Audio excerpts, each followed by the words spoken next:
Have you ever considered that in every collapse, there's an opportunity to regenerate and reorder a new paradigm? In this mini series, Collapsing into Wholeness, we're uncovering the gems within the pattern of destruction as transformation. I'm Victoria McMahon, and when women work with me, they are held and guided, being led into life's deeper intelligence. And I'm Danielle YS. I guide high achieving women through life and career transitions so they can befriend the unknown and step into their next chapter with clarity, courage, and curiosity. Welcome back. This is the series on collapsing into wholeness. Today, we focus our conversation in what it means by collapsing, transforming. Not only how that happens in the outer world and how it shapes us, but also speaking to how we find ourselves in our own inner world being shaped and informed and transformed by collapse that is occurring all the time. And I want to start the conversation with this idea that collapse is a part of the ebb and flow of what it means to be in this universe from the get-go, from the science of it. And that seems like a really good place to start with how to be in relationship with collapse as transformation. So go for it. So good to be back with you, Victoria. In our previous conversation, we talked about collapse as a natural part of our universe, how stars are born. The raw materials for a star collapse in on themselves, and that massive gravity allows stars to then ignite and become a star. We see it over and over and over again. As humans, we tend to think of these big collapse events as an exception, once in a blue moon. But if you look over the course of the time of our planet, which is about 5 billion years, you see that collapse is more of a rule rather than an exception. And actually, we see that it happens more and more frequently over time as there's more and more life and diverse forms of life on our planet. So, similar to technology getting more and more advanced more quickly over time, Moore's Law, funny because I also talk about mooring yourself, which is doing more to keep yourself busy in times of change and uncertainty so we don't actually have to face that change. We see that more and more frequently there are these big collapses that happen on our planet or that have happened on our planet. And those collapses have been devastating, and they have been the beginning and the invitation into new forms of life and into new forms of systems. One that I really love talking about is the Great Oxidation Event because it's just so illuminating. Is that about 2.5 billion years ago, the life that was on our planet was basically just algae floating on our ocean. And there was no oxygen in our atmosphere, or very, very little oxygen in our atmosphere. In fact, oxygen, which we now feel is life, air is life, oxygen is life, was toxic to all living organisms on our planet. But about 2.5 billion years ago, the algae that were on the surface of our ocean began to photosynthesize, which creates oxygen. So at that 2.5 billion years point, the oxygen that was created by that algae had saturated our atmosphere, and then it started seeping into our oceans. And because it was toxic to life on Earth at that point, the majority of life on our planet died because it couldn't metabolize the oxygen. I think it was about 2% that did survived because their biology changed, their systems changed to be able to use oxygen to survive and to live, which is 16 times more effective than anaerobic metabolism. So if you can create energy 16 times more effectively than you can without that oxygen, that is a new system coming into being. That is an advantage that you have moving forward. And so this is the arena that we're in right now, where systems are collapsing, paradigms are shifting, and it absolutely is destructive and scary. And things, people, animals, our planet are dying. And there's an invitation into something new. And that's why we talk about collapsing is transforming. And I hear a couple of aspects to what you're saying from the non-science aspect of me that's curious about science. I hear the capacity within life, whatever form it is, 2.5, 5 billion years ago, those sequences of changes is there is a capacity for the adaptability of some aspects of life to transform, get on board, and move with in becoming and moving toward what I hear is a sense of more complexity. Mm. Does that fit for you? It can, yeah. Looking at the fossil record, it does tend towards more complexity. And if we're bringing in Moore's law and technology, that is also towards more complexity. Yeah. So, as we're looking at the times that the planet is in collapse now and the transformation, we have a different kind of capacity and complexity in the world with human in it now. Can you just respond in whatever way to the collapsing of structure now that what's the essential in the new structures that are becoming? Is there anything that you might say about that? I think the reason that the Great Oxidation Event has had such a hold on my imagination for so many years is because of the oxygen piece of it. Oxygen that we see as vital for life now was toxic at that point. And it was also the key to that diversification, to the survival, to the new systems. So it feels very much like a the obstacle is the way kind of deal where whatever feels like our obstacle, whatever feels like our oxygen, the thing that's toxic to us, is actually the thing that's going to be able to pull us through into our new paradigm, into our new system, into our new sense of self and universe and species. Similarly, with technology, I talked about this in a chapter of a book that I wrote. The oxygen for technology is data, like so much information out there. And speaking about data as everyday humans, even if we're not technical or we don't work in technology, that's the inundation of information that comes at us all the time. It's the buzzes in our pockets, it's the notifications on our news sources that are telling us all this information that feels toxic. It feels like it's smothering us. It's that oxygen before we learned how to use oxygen. And so, something that maybe we pull through in this transformation from the collapse is to look at okay, what feels toxic right now? What feels like my oxygen? And how can I use that moving forward to usher in something new? Ooh, I really hear technology is our oxygen. I really do hear that in a new way. Mhm. I've been listening to Greg Braden's work and how technology can be toxic to us and can also be what, as you're saying, the adapting and the complexity of movement to transform. It feels like I'll go back to other terminologies. We're at a threshold moment in this idea of oxygen 2.5 billion years ago was a toxic, but also a transformer. Now, is it technology that, I mean, all you have to do is point to the wars that are going on and how they are wars of technology that are destroying. And how is technology part of the threshold of transformation, too? Anything that comes up for you with that? I know a big part of our conversation that we want to touch on today is the individual experience of collapse and what that feels like in our bodies, what it looks like in our lives, and how to be able to be with that rather than reacting to it. And we've had a couple of conversations in the past with our mini series on riding threshold moments and centering within uncertainty.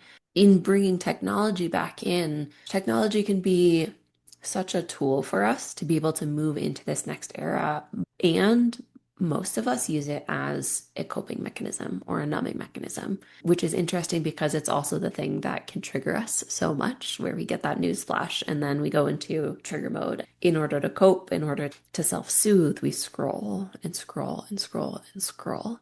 And so I think it's our relationship to technology as well as to ourselves and that experience of collapse that we need to look at, which I think with this metaphor is really beautiful because technology, as well as that inner experience of collapse, can feel really toxic. And they can also feel the opposite way, where they are the path to transformation. And so it's being really aware of how we're using each of these and reacting to each of these. That might be our path through. I'll share an example of how it's so, I love how our inner rhythms and flow, we've talked about this, how this arises. This is so organic for me. Within the last week, I asked my partner, I said, can we experiment with some? Can we turn the electronics off and have an hour before nighttime sleep to regulate our nervous systems for slowed down sleeping ease time?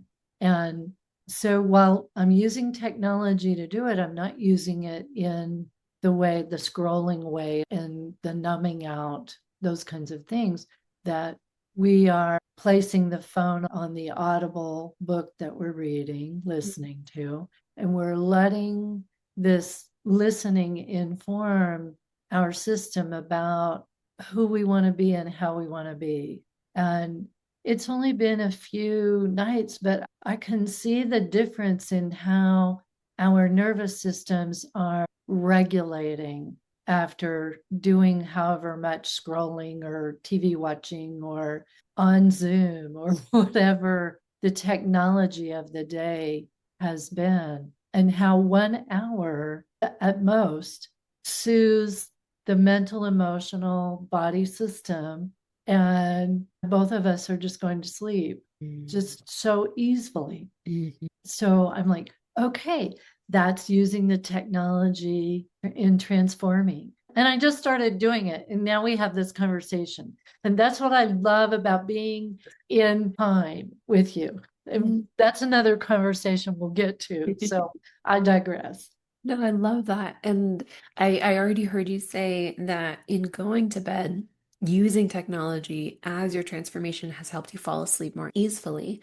I'm curious on the other side of sleep, like the next day, how has that been transforming for you? Yeah, we've both been waking up earlier and alert. So we're definitely on to something here, as letting ourselves recognize when we're in the system's collapsing mode of paying attention to what's going on, external event, and how the system kind of gets run down from that. And then this little bit of time, how it resets it. So it doesn't mean we're not, it's we're learning another way to navigate towards that wholeness of restoring our system whenever we need to. I know a great way to do it. It Mhm. happens to be using technology in this moment, as we've talked about before, breathing, meditation, yoga, all those mindful practices can do it. So we can pick and choose, creating that toolbox for transform when the collapse is upon us. Yeah. And those practices, I love that you pulled in meditation, mindfulness, yoga. Those are technologies. They're just different than technology as we think of it today, as phones, computers, robots, AI, all of it. They're It's our technology. own internal intelligence technology. Technology of the universe, and it's all moving us towards our next chapter, and us scrolling and numbing and going into fight, flight, or freeze and not being conscious in those moments prevents that next chapter from arising. It just keeps us stuck in the current chapter and holding on to the things that are familiar, even though they're the things that we need to let go of. And it's so interesting that you brought up the way that you're using technology, because it reminded me of what I have taught in a lot of my courses of phone breathing. Literally use your phone when you are scrolling. It is the perfect tool. if you just trace the edges and breathe as you trace to bring yourself into mindful breathing and to calm your nervous system by elongating your exhale. So, exhaling on the long side, inhaling on the short side, literally signals to our nervous system it's safe to calm down. You don't have to be in fight, flight, or freeze. And because it's like, if you pick up your phone and start scrolling, and at some point you have that connection of, oh, wait, I'm scrolling. Let's try breathing instead and see how I feel. You just turn your phone sideways and start to breathe. And it's so funny because that small change in the way that we respond, go from reacting to responding, is what's going to be able to pull us through. And if you want more on that, the writing the threshold moments and centering in uncertainty, you just did using technology for that as well, because it's that pause of the mind to trace with the breathing and to engage ourselves through the technology venue to bring us back to our centered being, to our own body intelligence. So we've each got one. You've been doing yours longer consciously, and they're both cool. They're both cool. If I were to bet, I bet that each one of you who's watching has your own way of doing it, even if you haven't necessarily consciously been doing it. So, how have you been using your oxygen in the pre-oxygenated world, the toxic piece, for you to evolve, for you to transform? And that's what we move forward with. And I love how you give it a place, that the toxicity of collapse is part of the experience. And we continually hold space, give a place that as we are in collapse and moving in directions of transformation, that we hold the space for in collapse, personally and on the collective, that, as we always say, that we hold the whole planet in that collapse. And we always, one of us always highlights that while this collapse is occurring, we want to invite, to be mindful, those who are unable to have an easy reset to their nervous system regulation. If we're doing that on behalf of ourselves, we can also just mindfully pull in, I'm doing this on behalf of humanity. I've done this for many years when people are in war-torn countries, the ice situations in the US. I've found myself in my own body intelligence.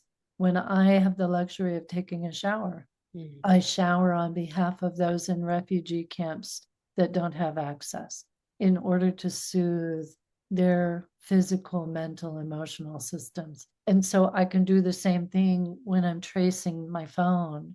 I can send that mindful breathing piece to others that are just trying to survive. So we always bring that in, and it just feels like here's the space for it in this conversation. Absolutely. And it really is on behalf of everyone that we do these practices, both on a spiritual level as well as on that energetic, even the physical level. It is a butterfly effect, it is the ripple effect. Every single one of you, I'm sure, has experienced someone who has been having a rough day who jumps at your throat out in the world because of something that happens. And then you take on that anchor into the rest of your day and pass it on to somebody else. It's the same thing the other way around. If we show up in the world having done these practices to regulate our nervous systems, to soften our bodies, to provide for ourselves, and doing our practices, that gets passed on. The calmness, the groundedness, the understanding, the compassion, those get passed on too. And it helps us all move forward. Yeah. And I might be the one that receives that compassionate grace in the ripple field when I'm having a particularly collapsed day, mentally, physically, emotionally. So when I'm able, I send it out. When I'm in collapse, I open myself to receive it. and Yeah. know that it ripples to me too. I don't leave myself out. Yeah. I think that's part of this conversation of collapse is transformation. It's the ebb and flow, it's the receive and respond system. The planet operates that way, as you said. Within that extinction, something new rises. So within the letting go, something is always rising. And we're part of those cycles too. And so there's a deep honoring that collapse in and of itself is not the problem. Yeah, it's the way that we react or respond to the collapse that either allows us to move forward and into the next chapter or keeps us stuck in that collapse. And thank you so much for saying the ripple effects extend to me also. And when I'm in a moment of collapse or in a period of collapse, that is the exact time to open to receiving of those ripples that are absolutely coming to you, whether we know it or not. And we do have the choice to receive. And so often when we're in those moments of collapse, we choose to fight. We choose that fight, flight, or freeze because it's so baked into our DNA. It's easier to be in the fight, flight, or freeze than it is to receive in so many cases. Maslow's hierarchy of needs, when we don't have the base needs met, we go into fight, flight, or freeze, and we can't access the top parts of the pyramid that allow us to open up to receive. And if we can give ourselves that moment of pause, maybe open up just a tiny little bit to receiving some of those ripple effects, it could change everything.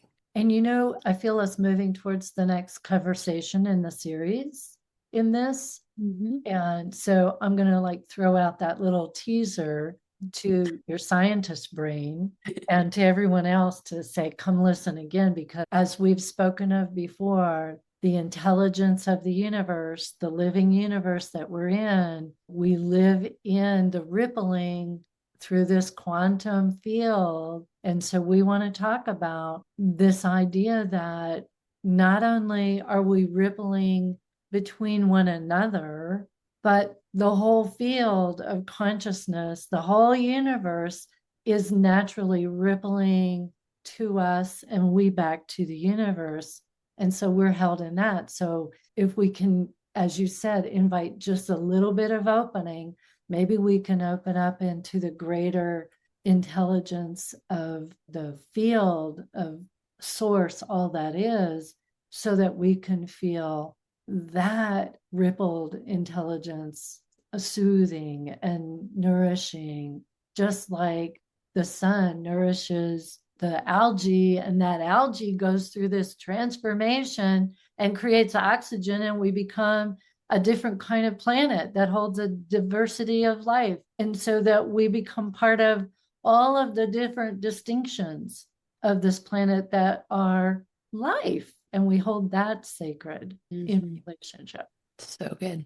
So, what closes us out? I think coming back to the title of this part of our series, collapsing is transforming, and allowing that to just percolate in our minds and in our hearts and in our bodies so that when we feel our bodies automatically reaching for coping mechanisms, survival mechanisms, numbing mechanisms, we can have a moment of pattern interrupt and a pause to say, okay, what's here for me?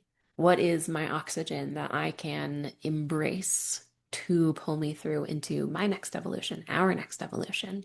And am I in a moment where I would like to open to receiving?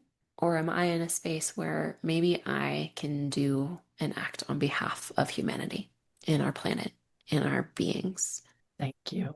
Good to be with all of you. We love sharing in conversation and creating new spaces for what's possible, for how collapse is on behalf of. And we look forward to our next conversation that will certainly generate some new ways of being and thinking and feeling that I know I didn't consider the transforming aspect of oxygen.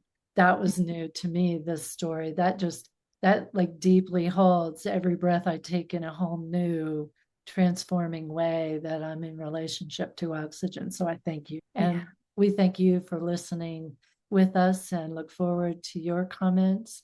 And what's your relationship to oxygen now?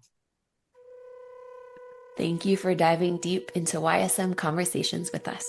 If this stirred something in you, subscribe to keep discovering with us. And if someone came to mind while listening, share this episode with them. We are meant to move through life together. We are Danielle YS and Victoria McMahon, sharing story with you on behalf of seeding our next collective chapter.